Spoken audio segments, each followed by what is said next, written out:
Good morning, ladies and gentlemen, and welcome back to the channel. Hope you're doing well, having a great one out there. It's time for a full album reaction. Today, or tonight, if you're watching this in the later part of the evening, we're going to be listening to Mew. We're going to listen to the album And the Glass-Handed Kites, released 2005, their fourth studio album. We're listening to this because it was suggested and sponsored by Ayumu Kasuga. So Ayumu, thank you so much for the over-the-top support. Thank you for the recommendation. Really, really appreciate that. Thank you so much. And this album had also been suggested by a few others as well. Gaia Eternal, I see that's not only did you recommend this album, but you had saw the band 4 years ago. I'm looking at your comment from 4 years ago after COVID had ended. This was the first band you watched after that. Tristra Coffin. Ebo Thrash, you mentioned the band as well. Ariadne, you said that you had the album quite a long time ago as well. And LSTR. So thank you guys for the recommendations and suggestions. Now, with Mew, we've covered the first two tracks of this album. Not on this channel, but over on JPMP a long time ago. We covered the first two tracks, and then we've covered a few other tracks here on the channel just from other albums as well. So we're going to, of course, cover those two tracks again because I don't remember them off the top of my head. It's been quite a while. And I can't help but notice when I pull up the Wikipedia article, as I always do for the albums, that it says that it was composed as a single continuous suite. And the critics have likened the album to one long song due to the track's unnoticed transitions. So more than likely, I'll probably let several of the tracks go through just to kind of keep those transitional moments intact between tracks. But then I will stop them at certain points so that we can actually discuss what we've listened to and such. So yeah, I hope that you guys are having a lovely day out there. I got something in the mail the other day, and I was like, what is this? Because it had like the address and everything, and I was like, that shouldn't be out there and everything, but it's this thing from YouTube. It's this thing from YouTube celebrating 20 years of YouTube. And, they're like, hey, you upload videos, so here's to you. And I kind of think it's funny that these little things, it's like a search bar and an upload, search and upload, those little confettis that are on there. I kind of thought that was kind of funny. Like, it's consume and then create. Consume, search, create, upload, consume, create. Maybe it's because I'm reading Brave New World right now, but it was just like this almost dystopian kind of consume, upload, consume, search, create, I don't know. It was just something interesting. Anyways, hope that you guys are having a lovely one out there. I really appreciate you all watching. Of course, before we dive in, the Buy Me a Coffee is there if you'd like to be like Ayumu and so many others out there.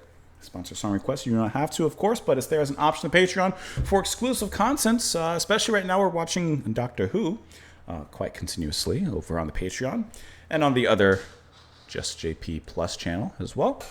And if you're not interested in any of that, that's not a problem whatsoever. Drop in the comments, say hello, do a little wave, maybe just press the like button before you head out. And I think that's it. I have the fan on because I just finished working out maybe 10 minutes ago. Showering 5 minutes ago, and then I'm here. So I'm just trying to cool down a little bit, but I'll probably turn it off after a little bit. Hopefully the noise isn't directly affecting the microphone or the sound. Okay, let's go ahead and begin from the beginning. I'm definitely going to let at least the first two tracks play, which are Circuitry of the Wolf and Chinaberry Tree, because like I said, those tracks I have heard before. So those would be more of a re-listen to me, but everything else here will be new material. So let's go ahead and dive on in. The first sip of some nice cool water is to you.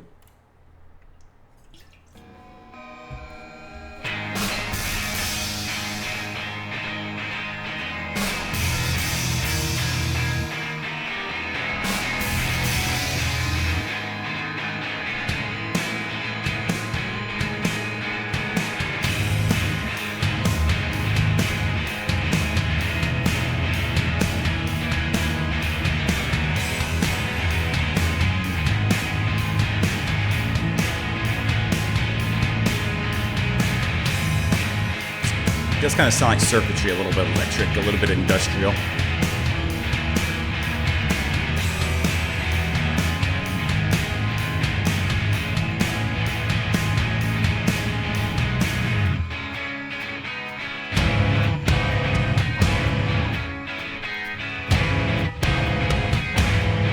heavy, that thump.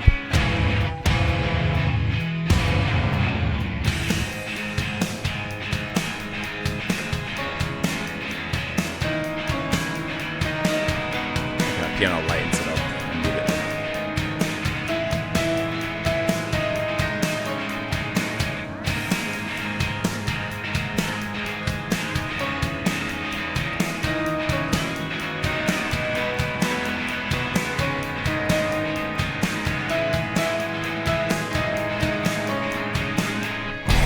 Yeah, there it is.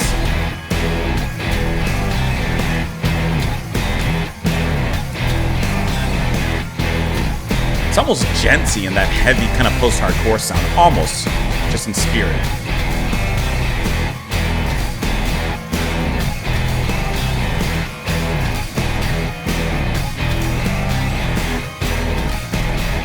Yeah, that underlying circuitry happening.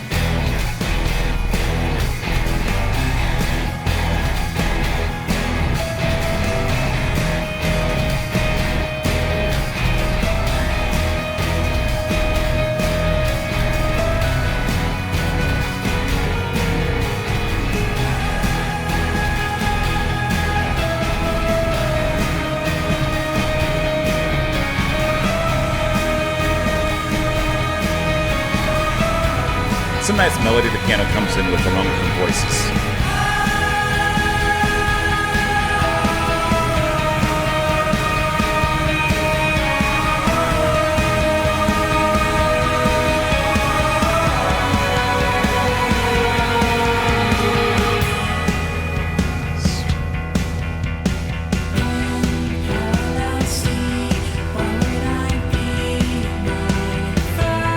Now I remember this.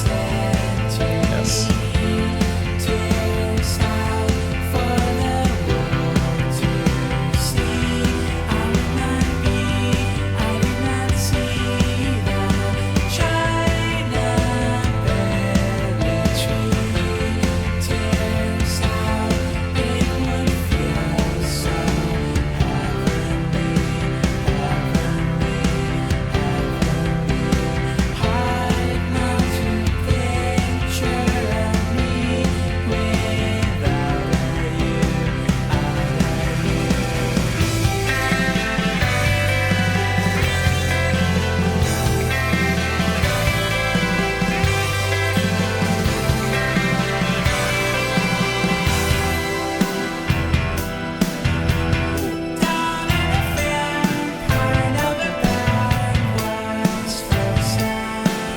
Love that rhythmic delivery. It's very math rock.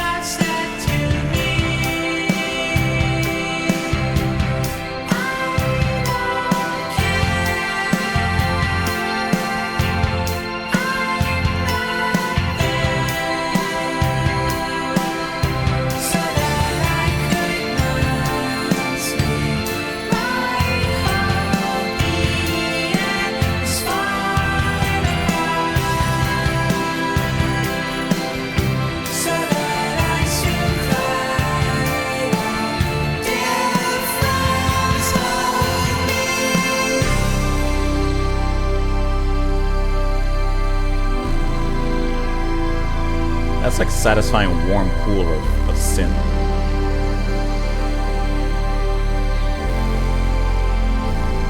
That we just got dropped into.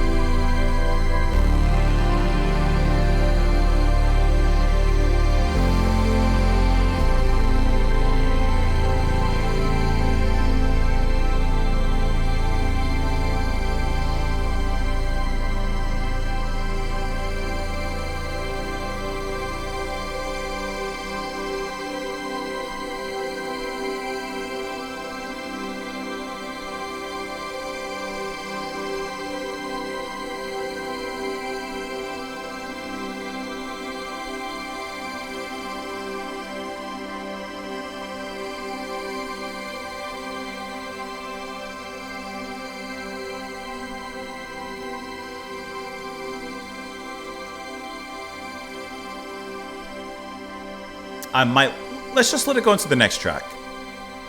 Let's get a little bit of new material for me.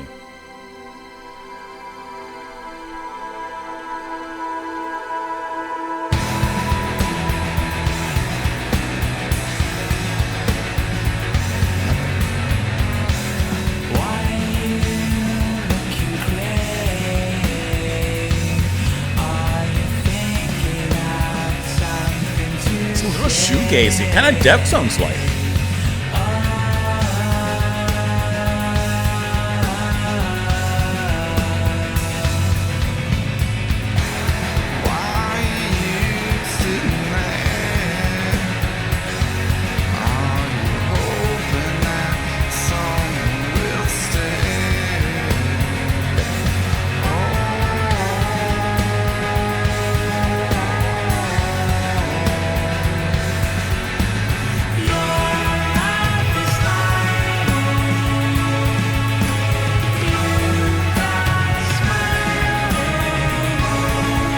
That's clean.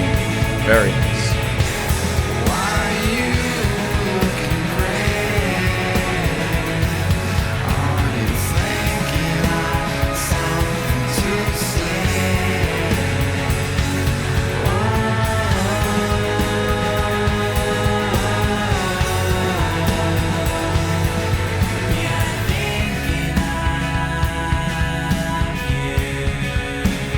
This is really good. I love the tones on this one.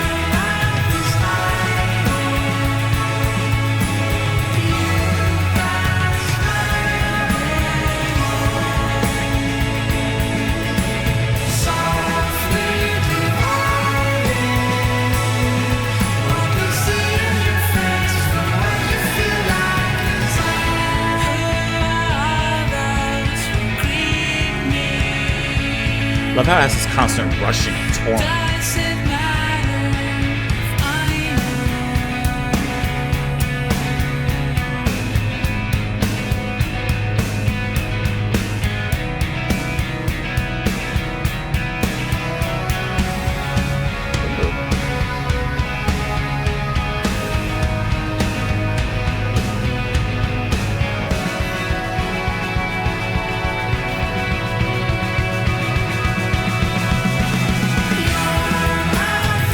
That's a good swing, a heavy hammer of a swing.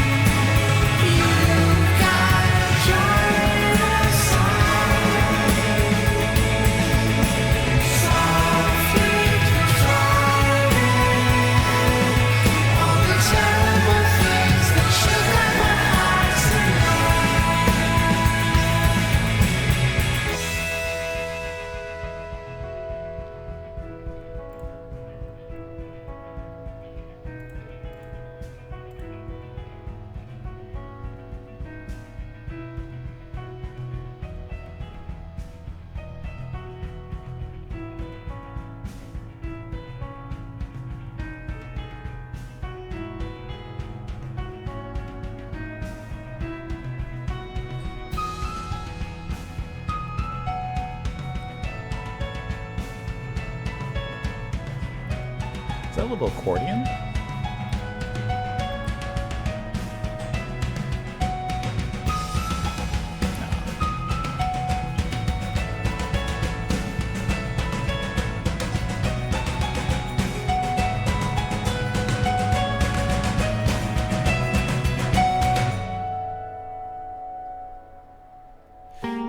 Okay, it's transitioning into the next song, but I think that's a good place to stop. You know, reaffirming myself and listening again to the first two tracks, and then giving myself a third track, the really new one for me. Okay, so now I remember this. Now I remember this completely. I like how the first track, just a nice instrumental to kind of build things up. It kind of has an industrial machine-like movement to it. You definitely hear some bits of circuitry happening under the music that's there. Really cool. I'm not going to spend too much time on the first two tracks because it's all coming back. And if you want my real first reactions, you got to go find that other video. And then China Berry Tree is kind of a cool little, what Forrest Gump said, a nice box of chocolates. You never know what you're going to get inside because you get a little bit of everything.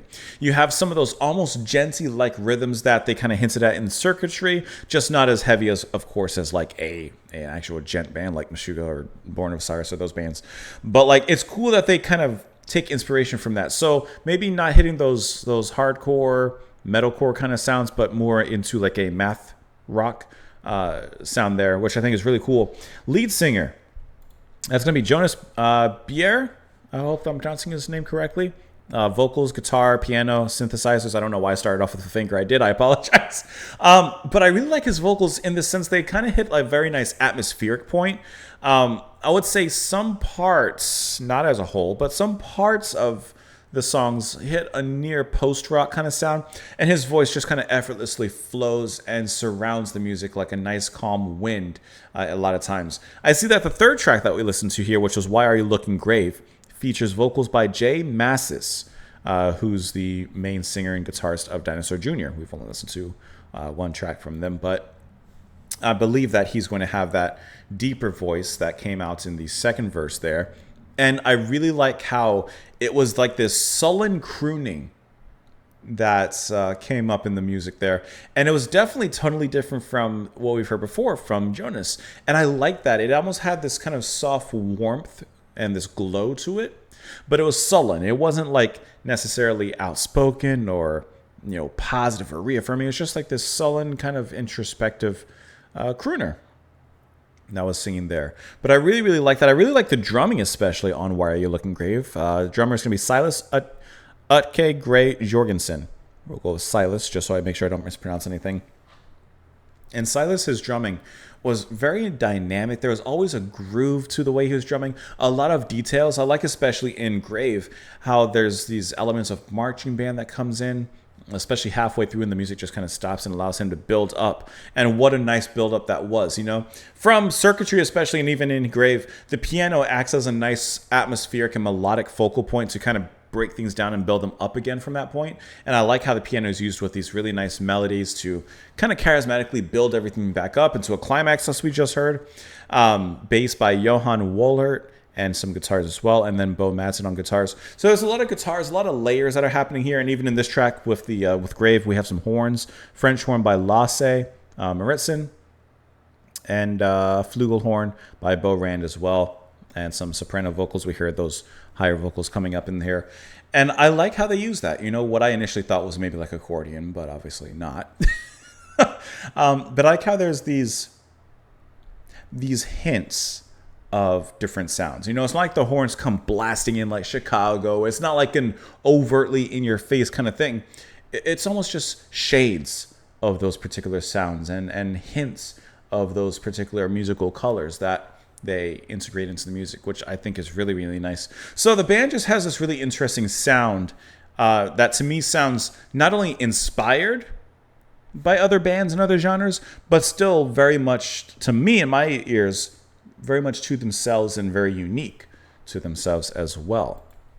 Let's go ahead and at least look at the lyrics for Chinaberry Tree and for Grave. In parallel C, what would I be? My first love said to me, tears out for the world to see. I would not be. I did not see the Chinaberry Tree. Tears out. It would feel so heavenly, heavenly. Hard now to picture a me without you. Okay, so he says in a parallel C, like in a different world, what would I be? Who would I be? And my first love says, tears out for the world to see, like sadness. But it could also be double meaning, tearing, the act of removing yourself for the world to see. And it feels like he wouldn't be, of course, anything without this other person. Don't interfere. Part of her back was frozen for the remainder of the war. Don't be concerned. But I never learned how not to be. As my first love said to me, I don't care, I'm not there. So that I could sleep, my whole being was falling apart, and so that I soon cried out, dear friends, hold me. Like he just needed someone there, and he didn't want to be alone in his feelings. Then why are you looking grave? Why are you looking grave? Are you thinking of something to say? Why are you sitting there? Are you hoping that someone will stare? Are you hoping for attention of some sort? Your mouth is hiding. You've got smiling eyes. Your eyes are saying something, but your mouth is hiding. There's nothing coming from it. Why are you looking grave? Are you thinking of something to say? Be I thinking of you? Your mouth is hiding. You've got smiling eyes, softly dividing what they see in your face from what you feel like inside. There's a difference. Who are all those that greet me? Does it matter if I know? Your mouth is hiding. You've got joyless eyes, softly contriving all the terrible things that shook up our hearts at night. Softly contriving the terrible things that shook up our hearts at night. So the face, his visage, is saying something. But his mouth and his eyes, perhaps, are saying something else. So why are you looking that way? I don't know. I know the music is connected. Are the lyrics connected? Is this a concept album of sorts? I don't know. We'll look it up later. Let's go ahead and keep on moving on into the next track. I know I can look it up now, but I like to save some surprises. I like to surprise myself a little bit. So it may not be. Let's just see what happens. Next track here is going to be Fox Cub, and we'll let that lead into the next track at least. Apocalypso. Let me pull it back it up just a moment here. And here we go.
I like that line.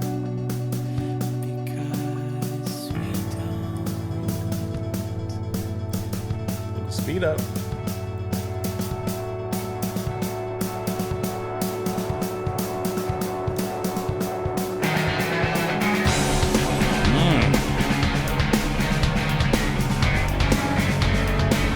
Nice depth in that bass.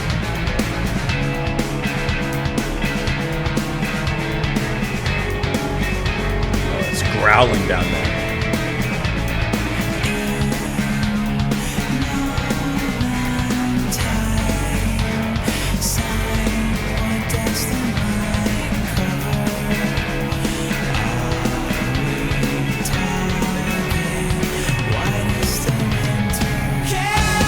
Hey.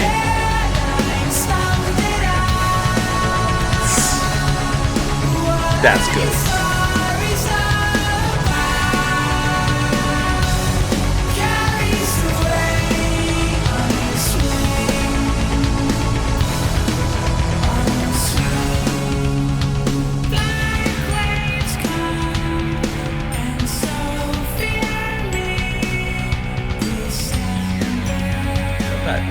Synth that storms in.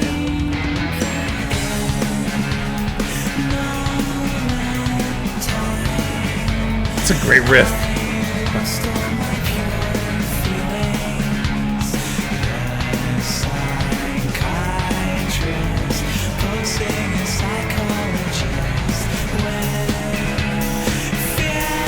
Get that air in there.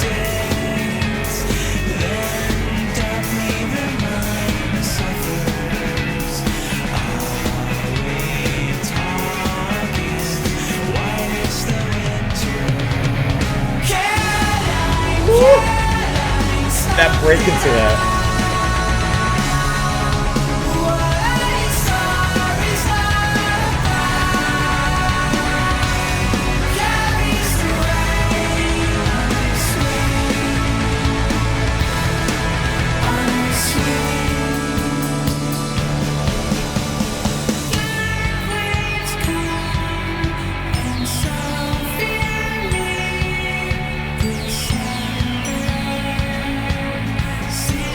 Marching beat.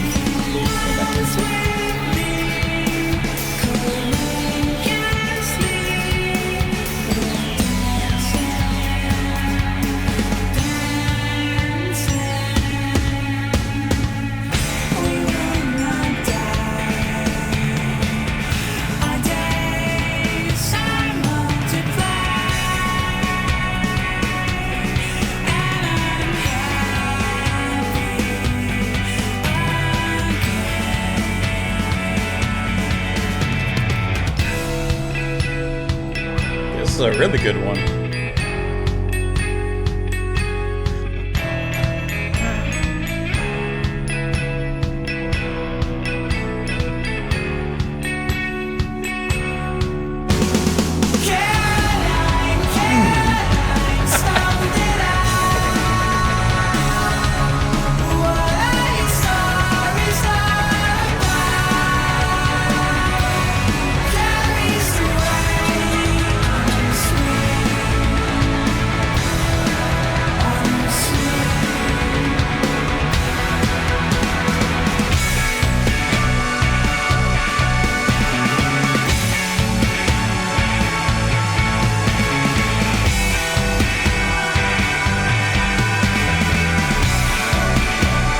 Come on.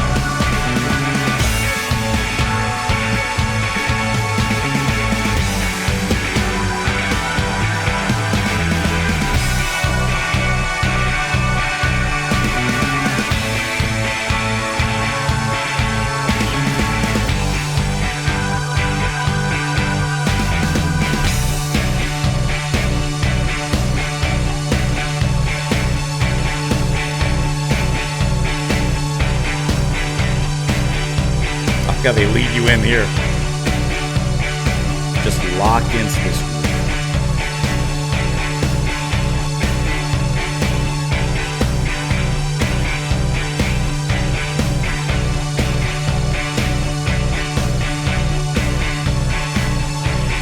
Just catch the transition, but we'll talk about this.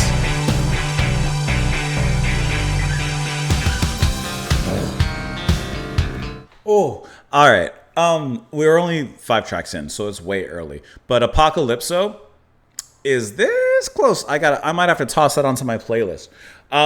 Fox Cub is basically like a really nice, soft intro into Apocalypso, and man, these 2 tracks just hit really hard together. The drumming, once again, from Jorgensen. I love his drumming in here because it has such this cool density. There's a lot going on. There's complexities in the way he's playing. There's constantly something happening.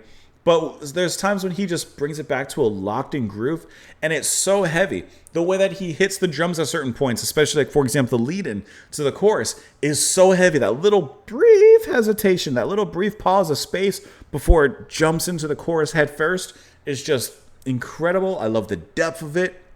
The singing from Jonas, I think, sounds really good here. He's singing a lot more outwardly and not just resting in those atmospheric tones, but now singing out. It sounds great. Some of those riffs coming in from whoever's out of the 3 are playing guitars is just really fun and bouncy. There's a heaviness to the music, but there's a groove to it.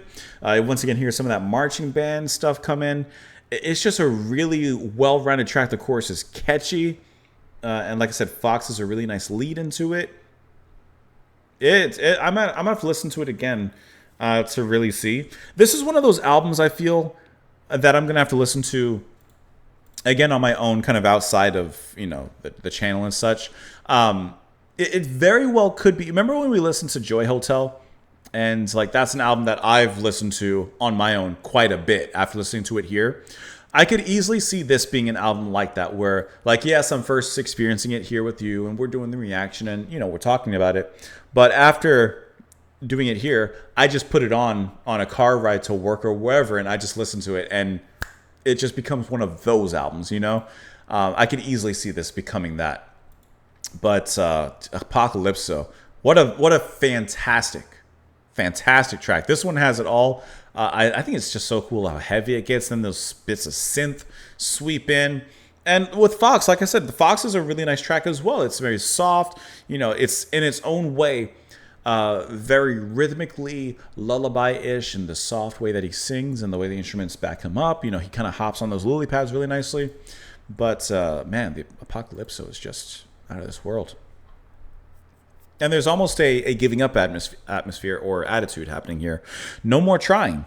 Too much terribleness these days. And what you thought was true, well, they were lying to you and made a kid cry. So did you change the locks? And did you hide the fox cub? Don't make fun because we don't. So did you change the locks? Did you hide the fox cub? He reiterates that.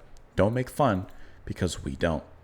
Like, the world is not the place you thought it was. When you were a kid, you had a certain ideals perhaps of what you thought the world was, but he says they were lying to you and they made a kid cry. Maybe we are those kids. And then a warning, and a reminder, did you change the locks? Did you hide the fox cub? And he says, don't make fun of this. We're trying to be careful, take caution, before reiterating that again. That is really fantastic. What is this? What is this supposed to be? I feel like this is a Rorschach test in a sense. I see a tent that's about to eat you with the angry face. In Nolan time, sign, what does the mind cover?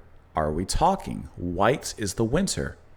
Caroline's thumped it up. What are your stories all about? Carries the weight on her swing, Black waves come and so fear me, December sinking. In Nolan time, I've lost all my pure feelings. The psychiatrist posing a psychologist. When fear predicts, then doubly the mind suffers. Are we talking? White is the winter. Waltz with me courageously. We're dancing. We will not die. Our days are multiplied, and I'm happy again. Caroline thumped it up. What are your stories all about? Hey, what is this song about? Apocalypso, right? Okay, so obviously a mix of the words apocalypse, the end of the world, ending of something, a major disaster, and then calypso, a type of dance. So is this a dance at the end of times?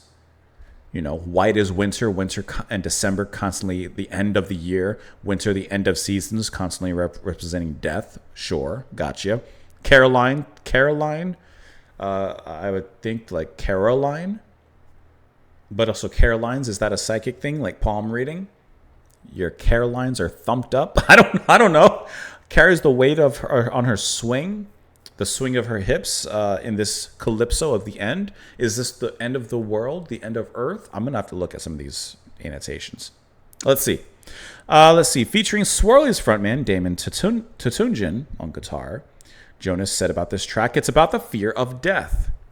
I have a lot of anxieties. In fact, I'm chock full of them.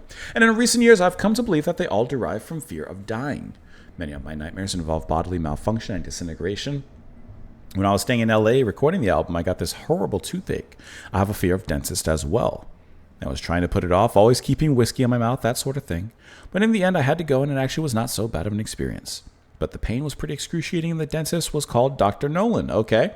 But in reality, I don't know why I'm even telling you this story, because at that point, the lyrics were already written, and the name was just a coincidence. I guess I have no real explanation for it. Okay, so I like that. I like how he admitted it. Yeah, it was just a coincidence that happened. It actually doesn't mean anything, but fear of death, fear of dying. That makes a lot of sense. Okay.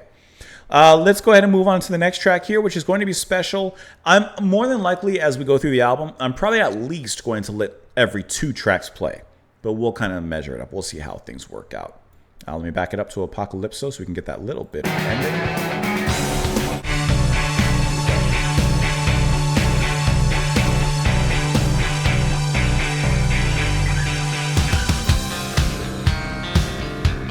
That guitar just bounces back up.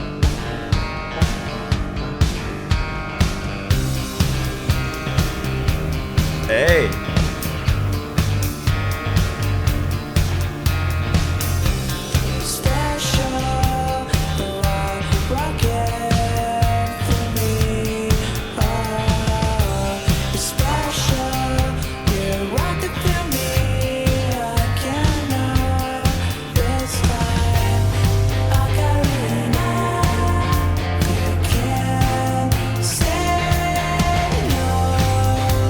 Nice time signature too.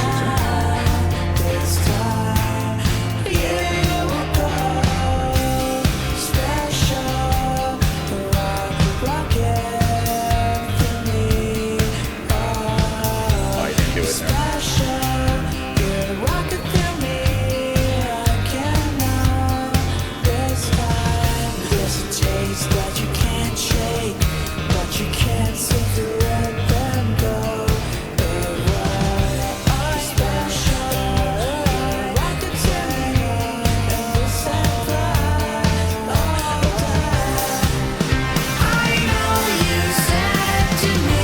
Drum pattern here, see?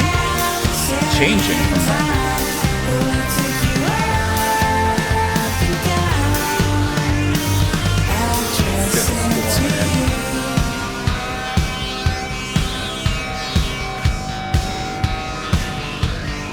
I love that synth back there. Really nice.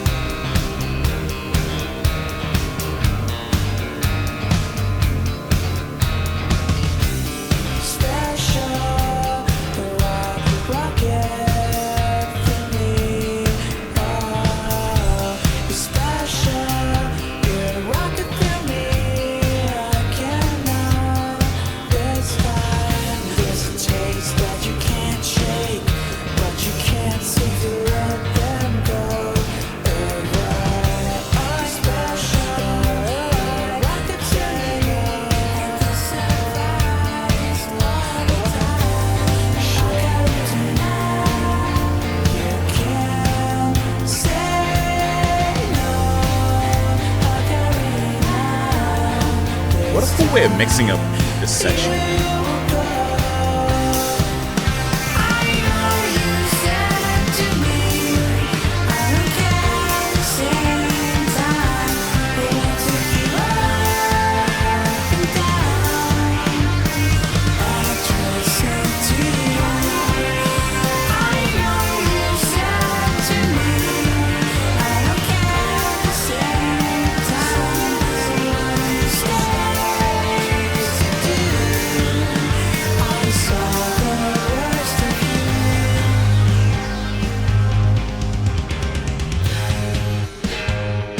Nice transition, man.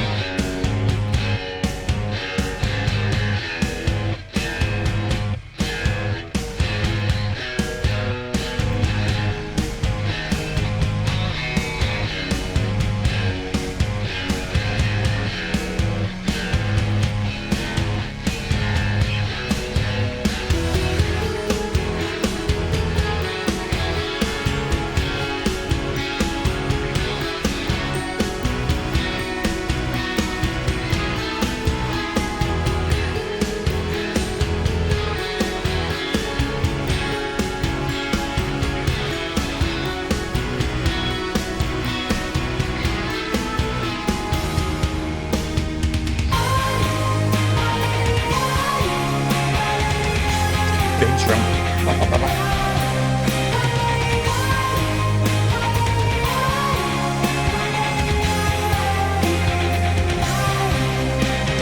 If I don't make it back from the city now, it is only because I am drawn away. For you see, there's a dark storm come, and the chain on my swing is squeaking like a mouse. So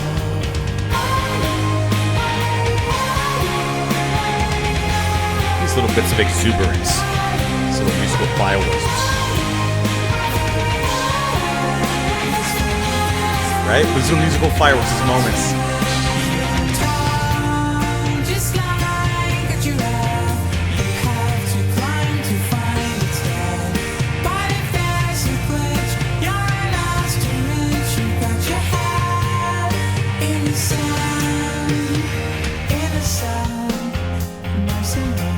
Steady little rhythm. As it takes me inside, so the night sings. Answer me truthfully, do the cries kiss you? With the rain, call it here, I know they cannot. So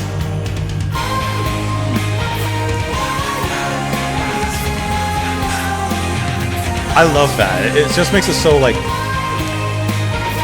brilliant in a way.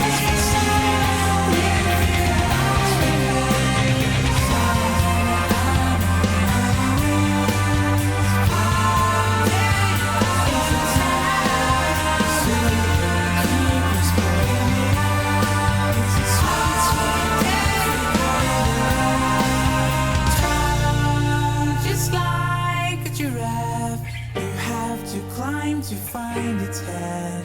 But if there's a glitch, you're an ostrich, you got your head in the sand.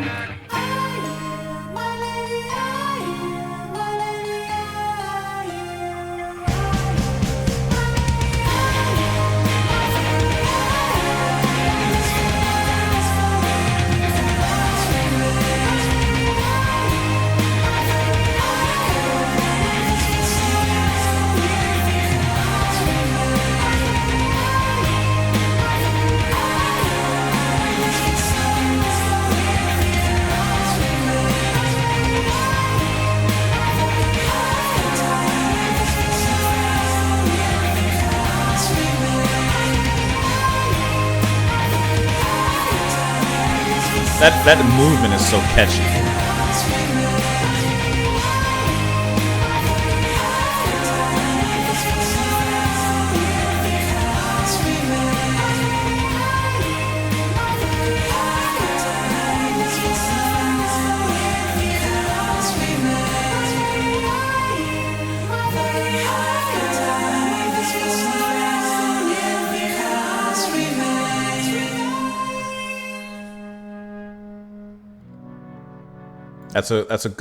That's a nice little ending that it segues technically into the next track, but it felt like a nice ending there.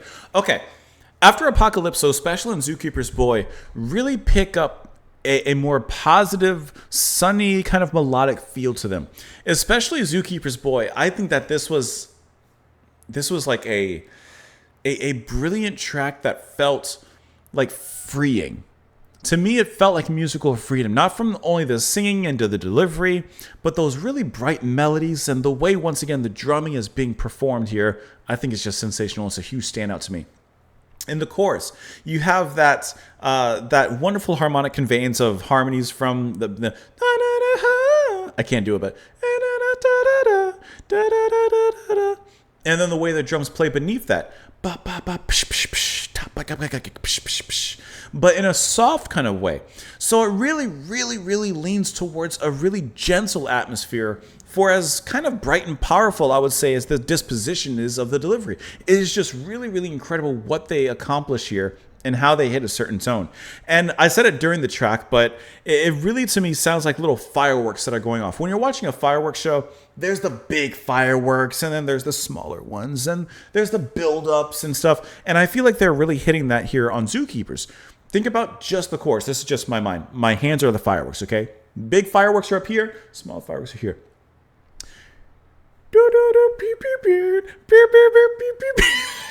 I know it seems silly, but this is just where my mind goes, and I think that they're really doing a great job creating these like magical, colorful explosions of music. Like they're setting them up, and we're getting those colorful deliveries. Okay, well, whatever, you know what I mean. And I think the tracks also hit this nice dreaminess to them as well. You know, Apocalypso had a heaviness to it, but these have something more of a floatiness, a colorful dreaminess, and a haze to them. Zookeeper's Boy, can I just say, I think I grabbed like the perfect two tracks to perform or to put together, because Zookeepers feels like the climax of Special. In Special, I love how that guitar comes in and picks things right up, giving us that, you know, to me, that positive direction that the music has kind of turned into and steered to. I like the little bits of synth that ride under here. Special definitely has the most single sound to it. It definitely has the most radio friendly. You could pop this on the radio and audiences would be interested. And I absolutely think that while that is true, it still shows the band staying to themselves and staying to who they are, performing who they are and their character. There's even in that, you know, that kind of danceable beat, there's still a little bit of time signature fun that happens. The drumming makes sure of that. The guitar playing is wonderful. Singing is catchy. Like, it hits all those right notes. And I think that one's the one that could be used to get general audiences some attention. You're special. You're like rocket through me. Oh, you're special. You're a rocket to me, and I cannot this time. Agarina. You can't say no. Agarina, this time you will go. Special, you're like a rocket through me. There's a taste that you can't shake, but you can't seem to let go awry. I know you're special. You're a rocket to me. At this, surprised all the time. I know what you said to me, and I don't care at the same time. But I'll take you up and down and address it to you. I mean, like a rocket, sure. You're special. You're like a rocket through me. Let's see. I know what you said to me, and I don't care at the same time, but I'll take you up and down. Honeybee, I know what you said to me. Okay. I know what you said to me, and I don't care at the same time. What do you stay to do? I saw the worst of you. They're special in a certain way. Let's click this annotation here. Agarina is an informal Japanese term for inviting someone into their home, roughly translating as come on in. So come on in. You can't say no. You come on in. This time you will go. This time you got to leave, though. This time you come in, you got to go. Let's see, the 13th track on a compilation. Okay. And the Zookeeper's Boy. Are you my lady? Are you my lady? Are you? it could kind of connect to the previous track. If I don't make it back from this city, then it is only because I'm drawn away. For you see, evidently there's a dark storm coming, and the chain on my swing is squeaking like a mouse. Okay, so are you my lady, are you? The rain is falling down, the cars remain. You're tall just like a giraffe. You have to climb to find its head. But if there's a glitch, you're an ostrich. You've got your head in the sand. I like the use of a giraffe head up high and an ostrich head in the sand. I like that. And of course, the meanings behind those. So using a lot of animal terms here, the zookeeper's boy, what do the animals represent? Personalities, feelings, emotions. In a submersible, I can hardly breathe as it takes me inside so the light sings. Answer me truthfully, do the clouds kiss you? With merengue-colored hair, I know they cannot. Santa Ana winds bring seasickness. Zookeeper, hear me out. How dare you go cold in the rain? Are you my lady? Are you? I think that this is the question. Are you my lady? Are we together? Either, stand tall and proud of our relationship like a giraffe, or you're hiding your head in the sand like an ostrich. You're not proud of our relationship. You don't even want to be seen with me. I think in some capacity, that's what it could be meaning. Let's move on into the next track. We'll let the next two play more than likely. That's going to be A Dark Design and then Saviors of Jazz Ballet. Dark Design did seem like I said, it was coming off of the previous track, but it definitely felt like it kind of was starting in its own space here. Definitely darker.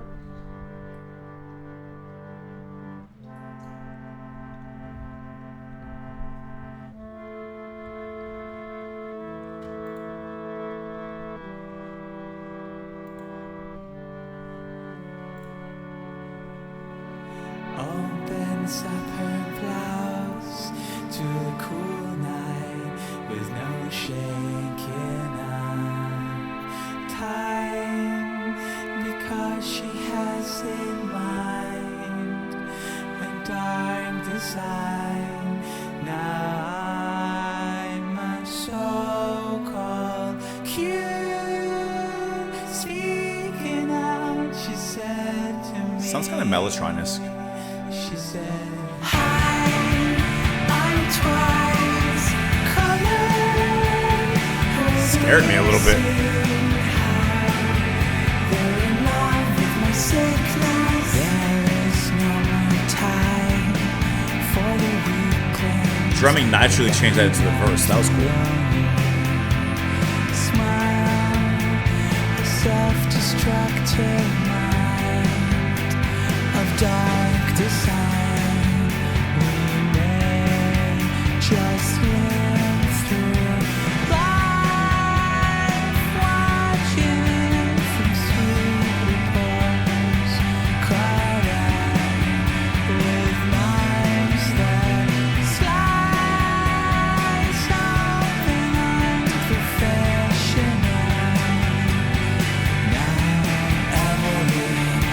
Emily, can you not look at me through sighs? Emily, did you know?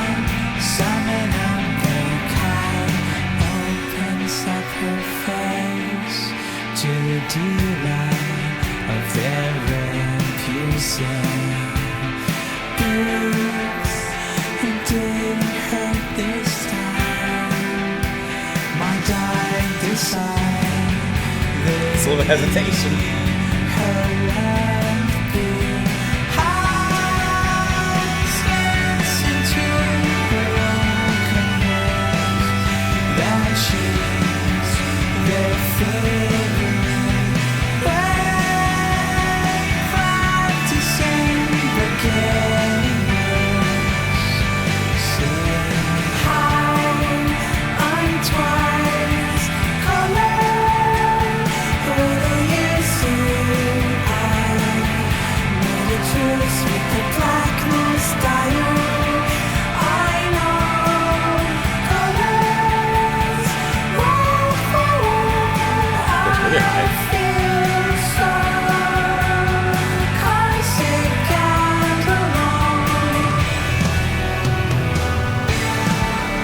They always use the last like 20 to 30 seconds to change that atmosphere for the transition.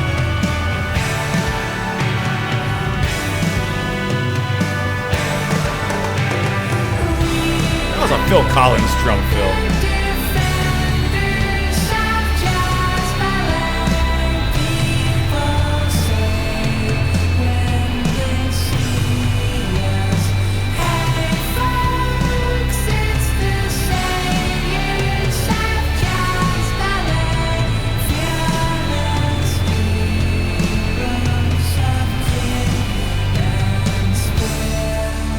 Drum fills here.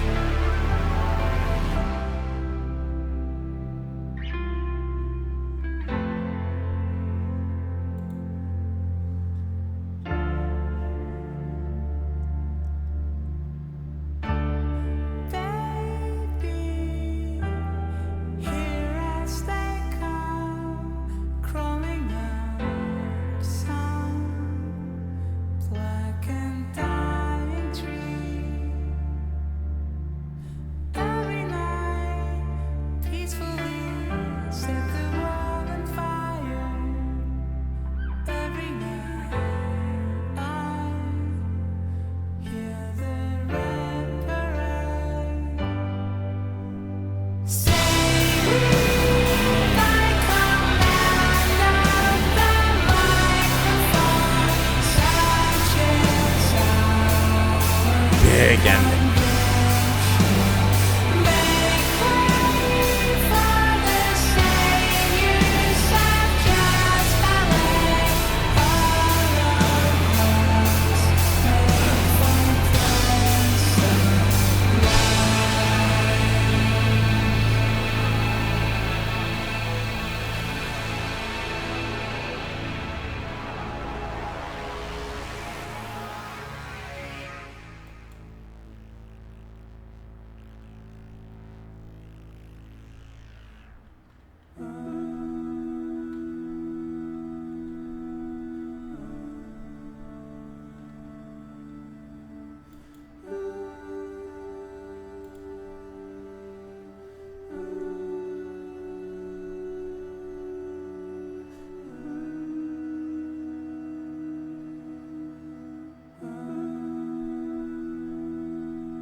Kind of scared me.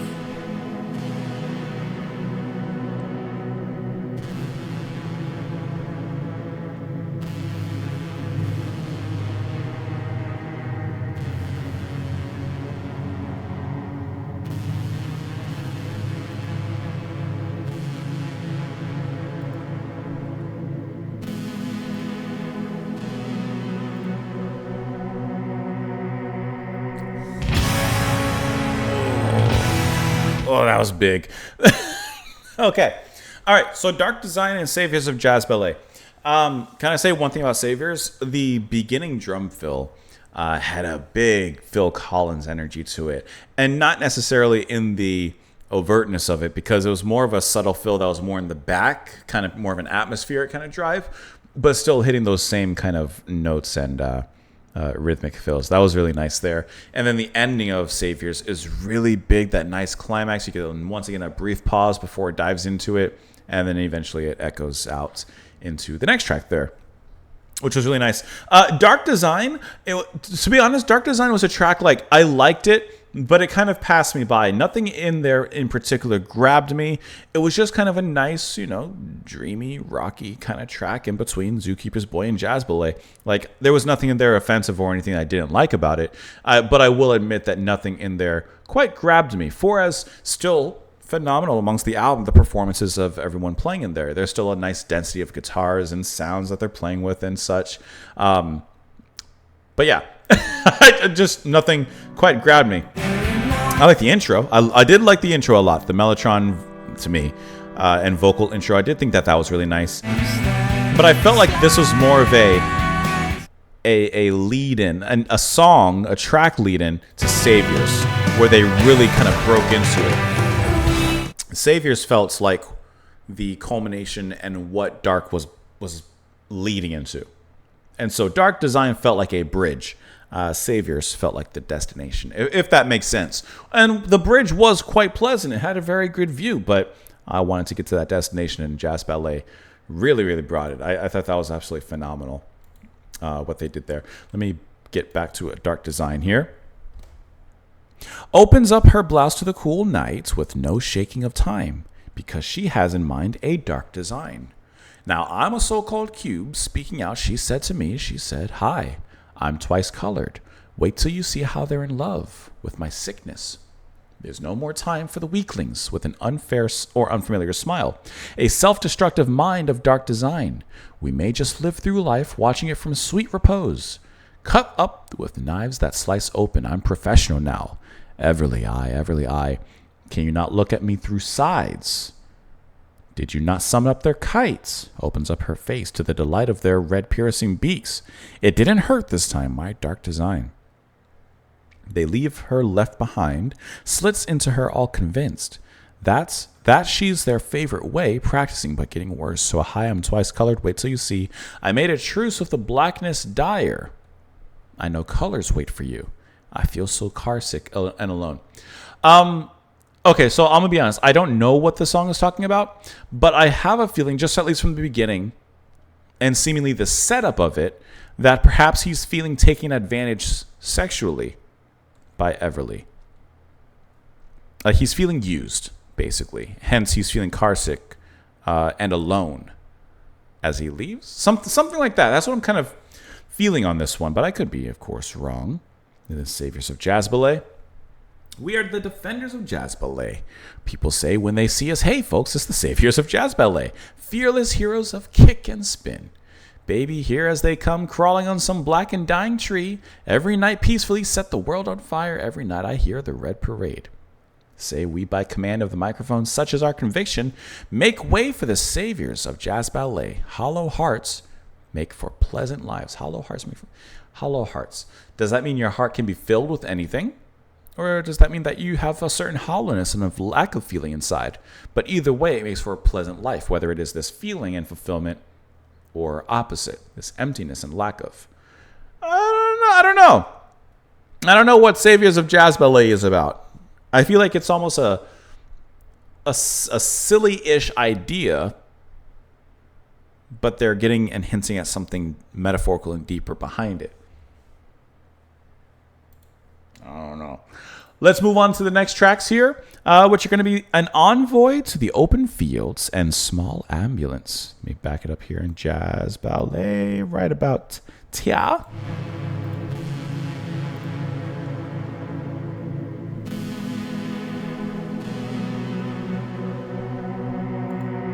This is this opening.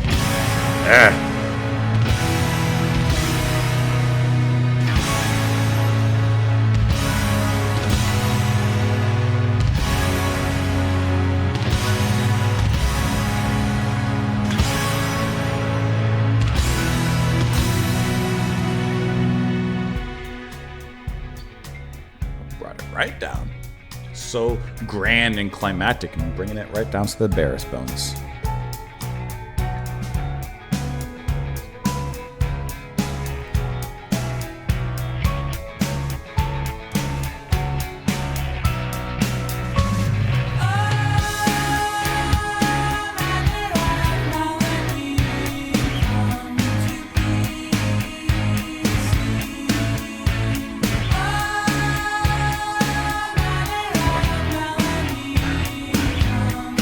I got this.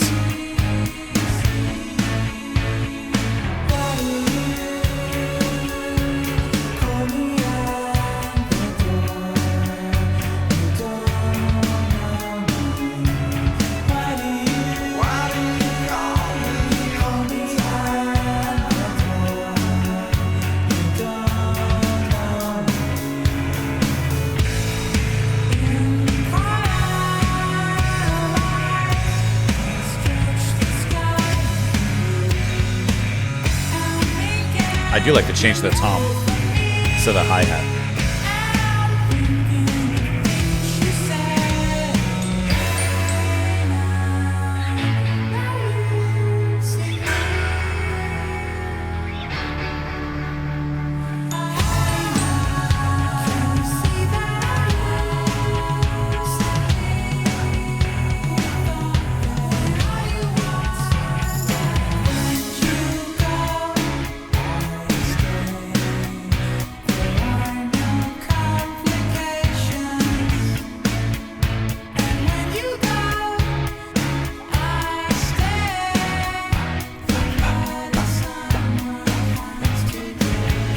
I almost had it.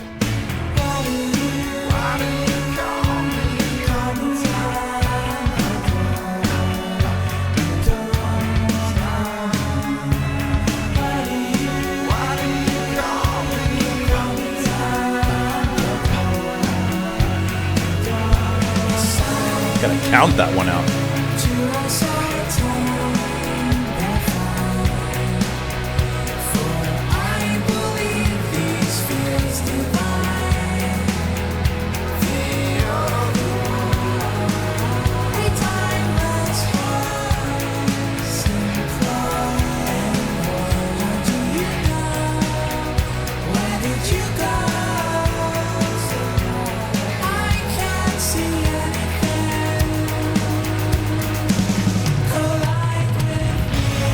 Nice, Phil.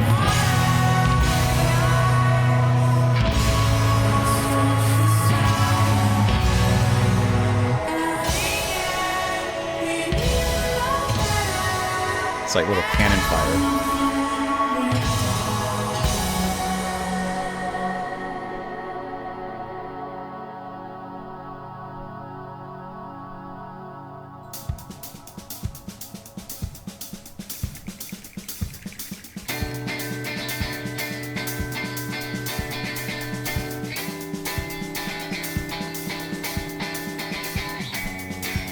That's a good setup, man.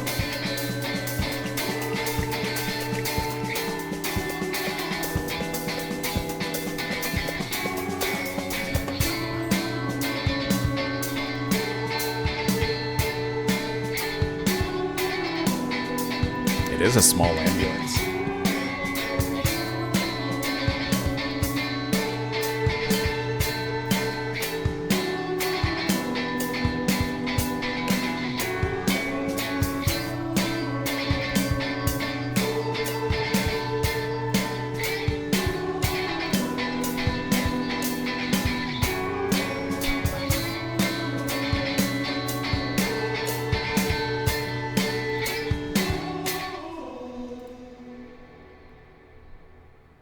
Okay. Ooh, I heard it. I like how small ambulance was. I mean, it felt small. It definitely brought down the energy to something smaller and kind of minute. And the humming there, the singing, I guess in some ways could be interpreted as the wailing of an ambulance, as that siren call.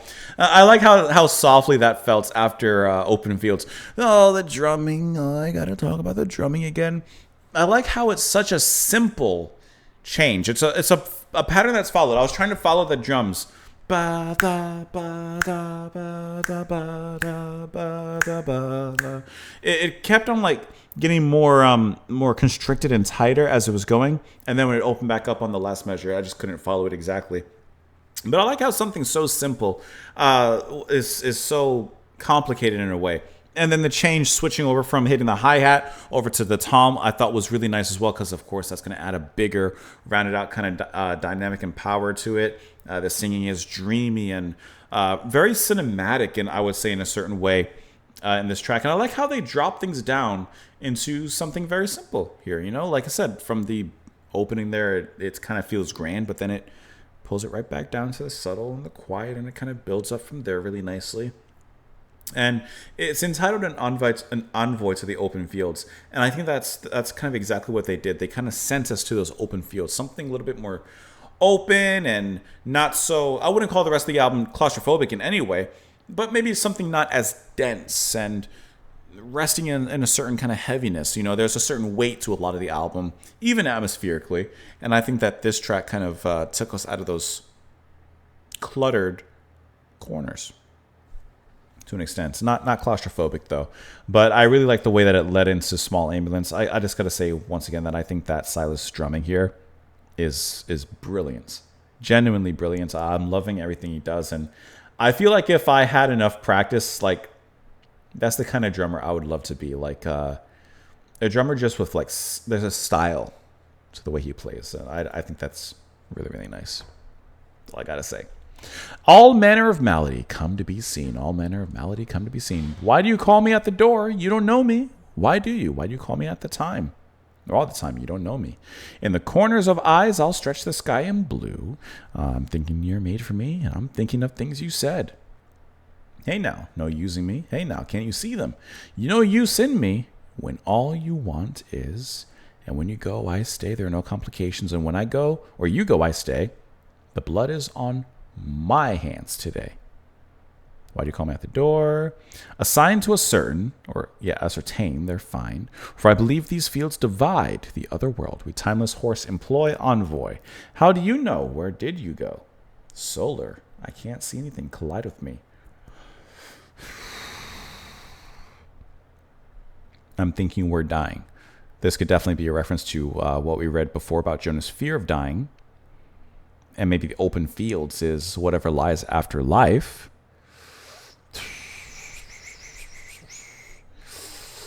Ooh.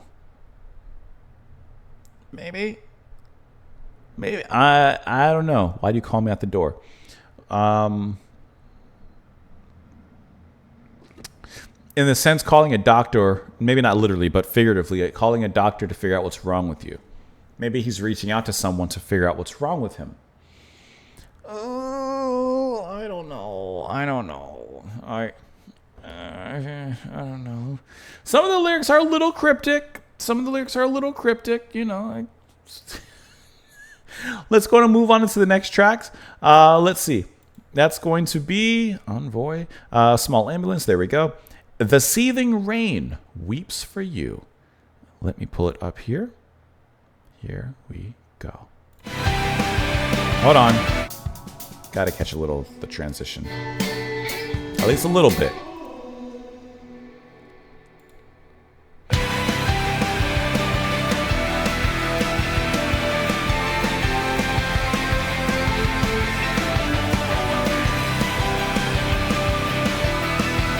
See those bright melodies. Very shiny.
Little chord change.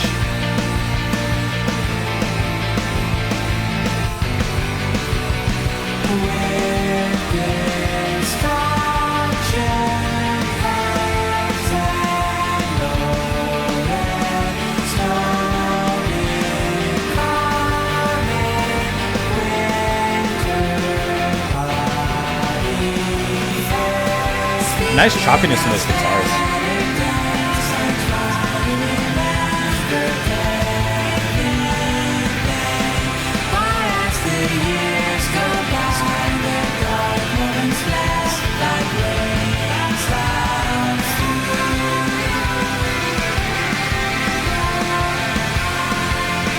It's like a sharp synth that just rolls in.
I'm gonna let it go into the next track.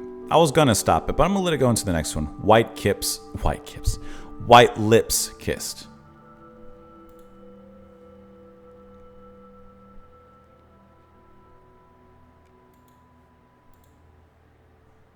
Even though it really does end.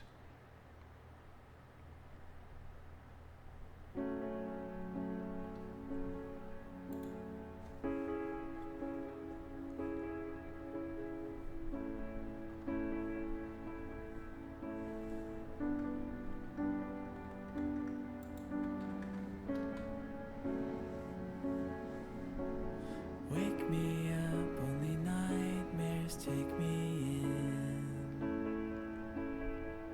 Through these walls, the winter bites and draft from all sides.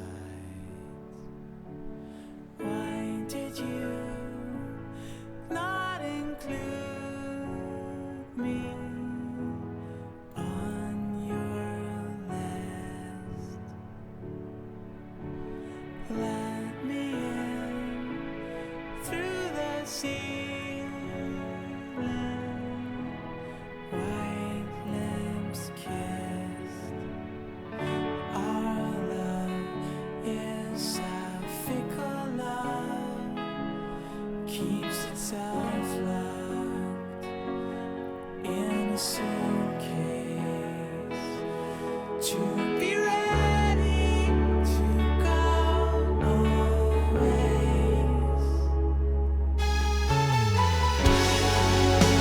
Oh, this is the one. I don't cry when the silver lining shines, but you like you understand. You ride with both hands. Worry is the breathing that you need, so there won't be far to fall. You nice and flying tall.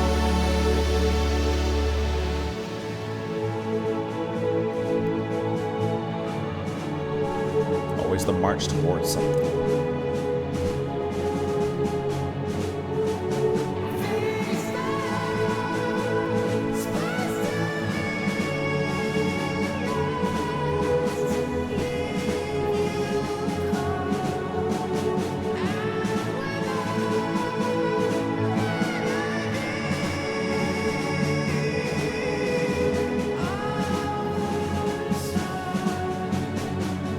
Our love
is that powerful explosion near the end of the album.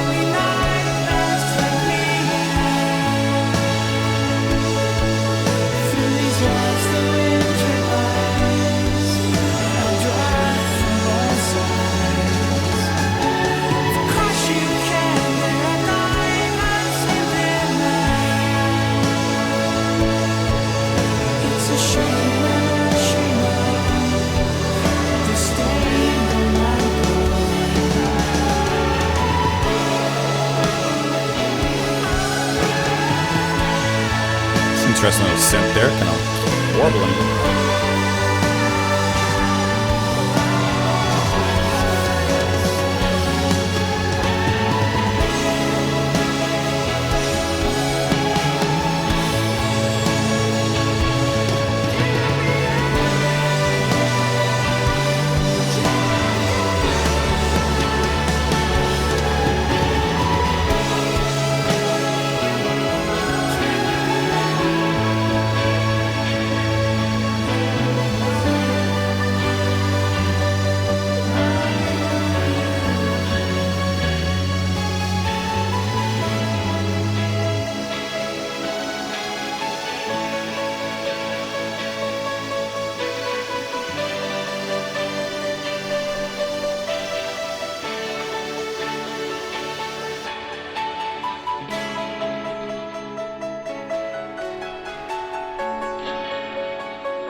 This really does have an empty ending.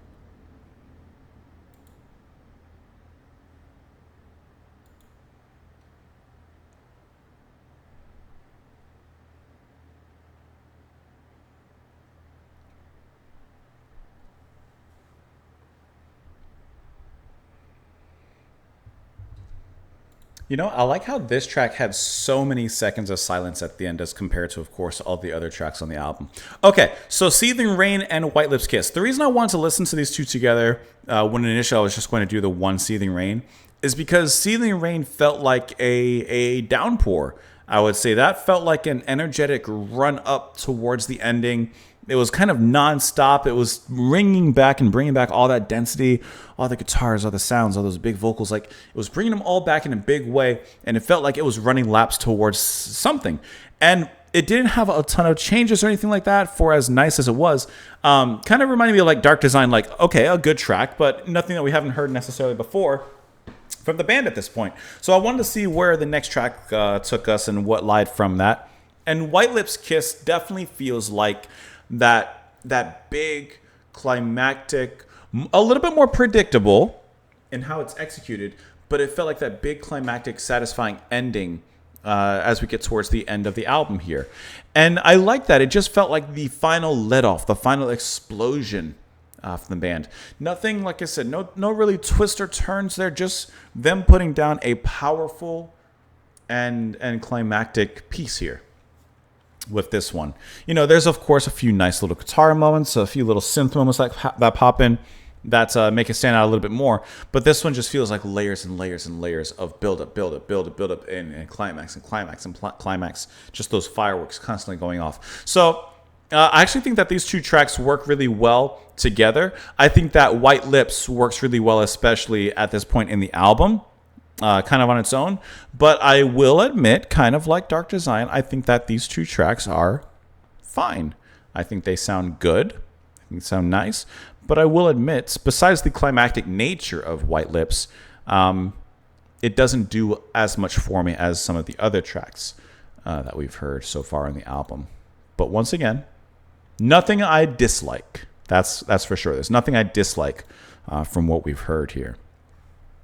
Saying goodbye now, looking at friends, a lump comes in my throat, hearing them all speak of you. It rains. We have no umbrella brought, with which the wind be fought. The seething rain weeps for you. Not only is the sky crying, but we all are crying, of course. Maybe it's a sunny day, but somehow it's raining. Speaking of better days, there are so many things I want to say. Should I relive my life, I'd run into you much sooner. Time has, it would seem, quickened its pace, leaving upon your face a curly smile meant just for me. The days are running faster as you get older, aren't they? Speaking of better days, I try to remember everything, but as the years go by, the dark moments lift like rain clouds do. With destructive hands and low-lit snow becoming winter body aches. Oh, I know those aches. They're slowly but surely coming. Dark rain slipping. From my window, I watch the day go by. The day or life and relationships. And then White Lips kissed. Wake me up, only nightmares take me in. Through these walls the winter bites a draft from all sides. Why did you not include me on your list? Let me in through the ceiling, White Lips kissed. What list was this?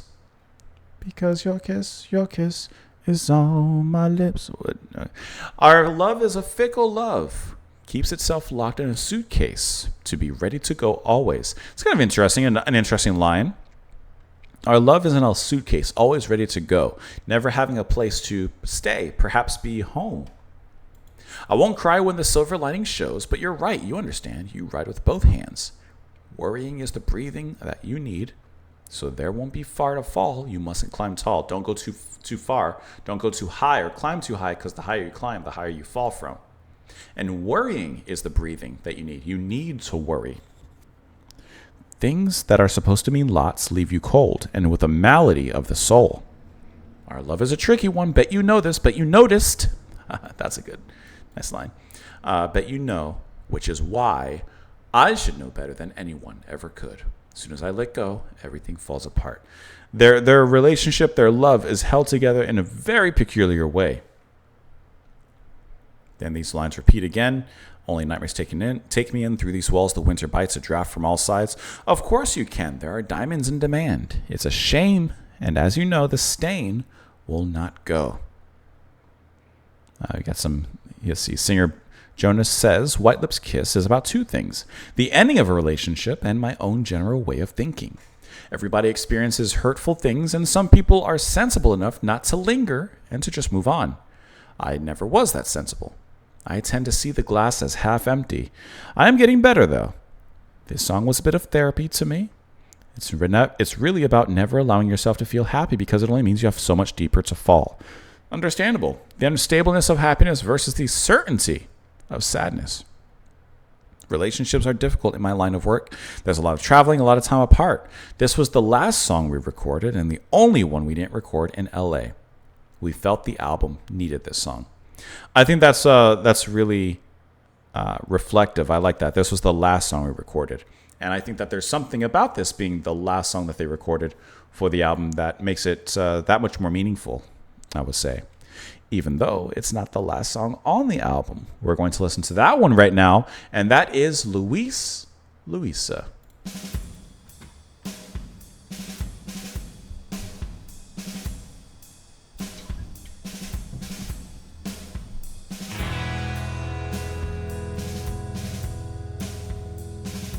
Starts off with that finality.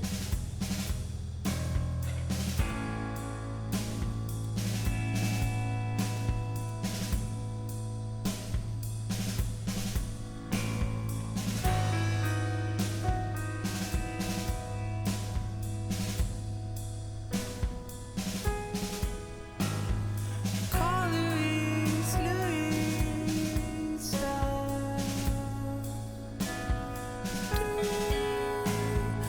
I assess myself through you. Call Luis, Luisa. I I like how he repeats Luis Lisa. It's just very sing-songy. I had such a night come true.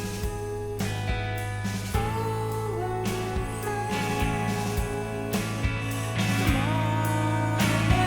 sky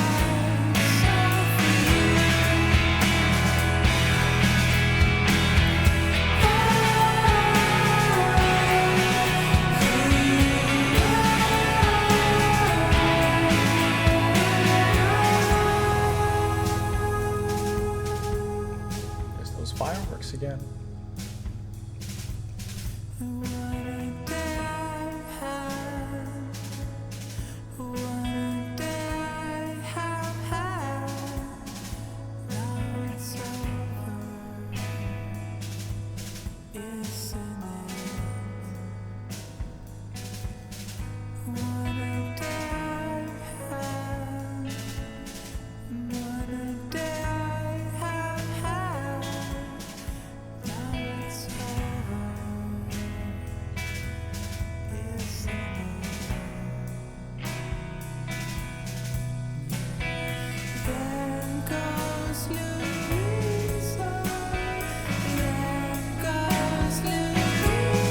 Like saying goodbye.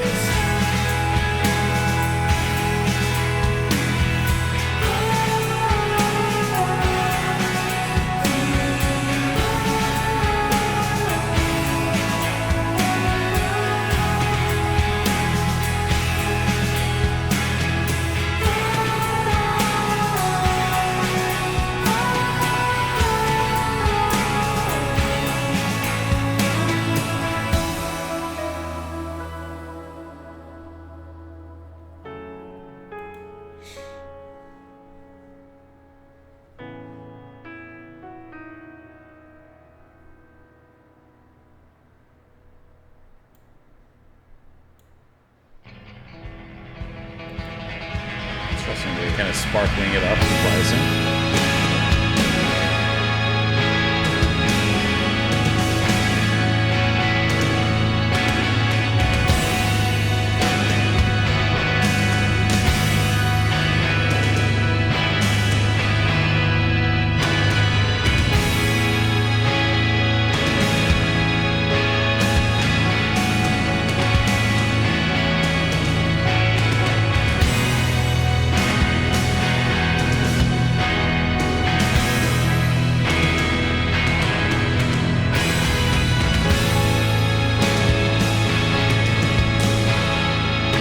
It's like the drums and everything are separating a little bit.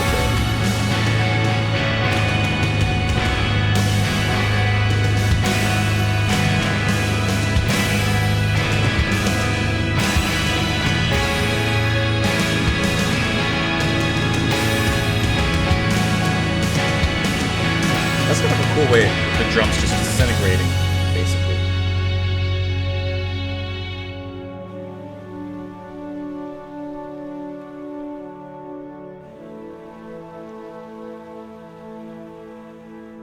Got yourself from rubble,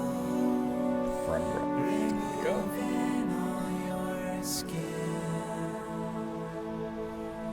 and don't ever think of trouble,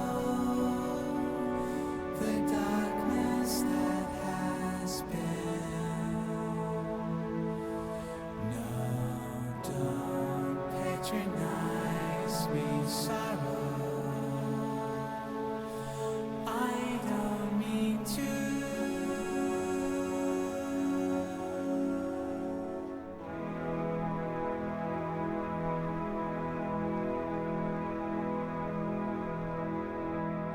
I'm in a car. I don't know where we are headed for.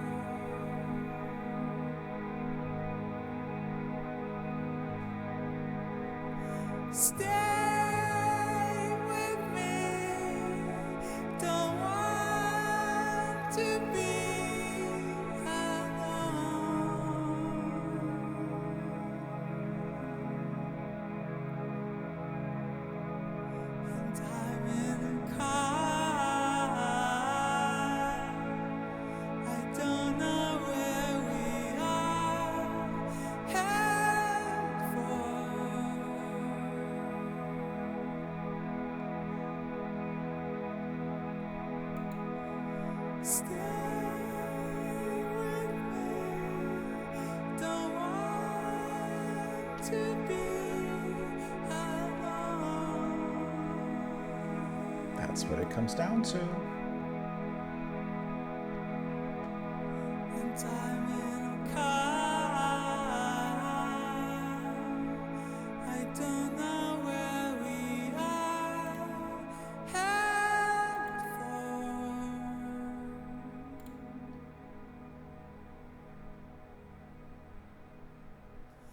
Stay with me. Don't want to be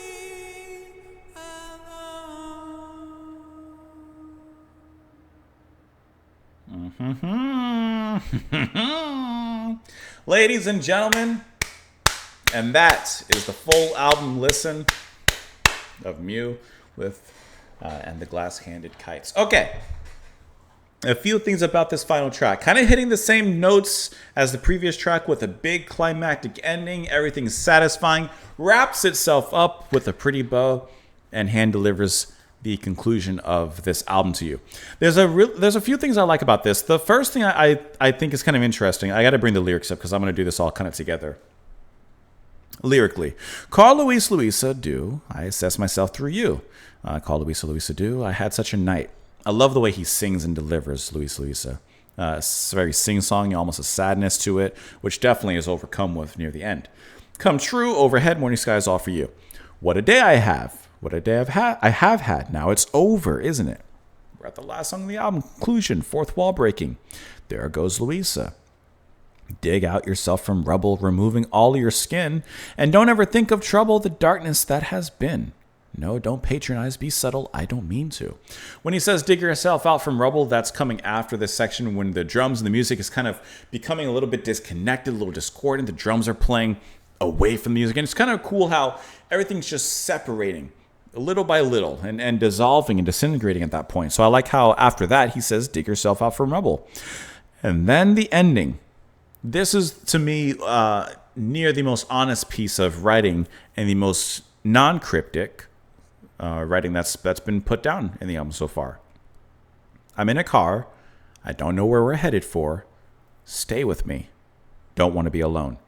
I think that there's a lot just to read in those lines, which are repeated 3 times. 3 times for emphasis, right? 2 times repetition, 3 times pattern. I'm in a car. Your current state. Physically. Where are you physically? I don't know where we're headed for. You identify the present, you identify the future, although you don't know where that future lies. Stay with me, a request, asking, and then don't want to be alone. That statement at the end burdens the request with emotion now. There's a sadness to it.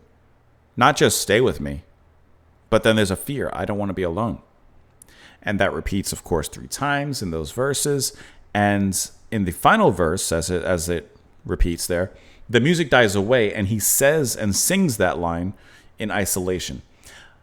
I think that is brilliant. I think that's a great way to end the album. I think that's an emotional send-off and just a great way from such a dense, complex, in many ways kind of album that this journey has taken us through. I think the bare bones aspect of not only the final song as a whole, but moreover the writing and those last lines and the way that it ends vocally is really, really fantastic. I think that's a really great send-off to the album and a brilliant album at that. I genuinely hope that you guys enjoyed taking the journey with me. Thank you so much for listening to the album alongside with me. I only thank you so much for the recommendation and for the support. Really, really appreciate that. And this was a fun album to listen to. In case it wasn't obvious, my favorite tracks are definitely Fox Club and Apocalypso. I think that those 2 are just the standouts on the album. I think that they're the best tracks on the album. I think that they hit every sort of... Everything that I've enjoyed from this album is contained to the nth degree in those 2 tracks. Those are my 2 favorites on here. In a sense, I would almost consider them one, since they really just lead into one another. So those are my favorites there. Thank you guys so much, as always, for watching. I hope that you enjoyed the video. I hope that you enjoyed your time here. As always, I invite you to come back tomorrow because you never know what we're doing, because I don't usually know what we're doing. Well, sometimes I do, but thank you for spending some time with me, and I hope that you enjoy the rest of your day, guys. Bye.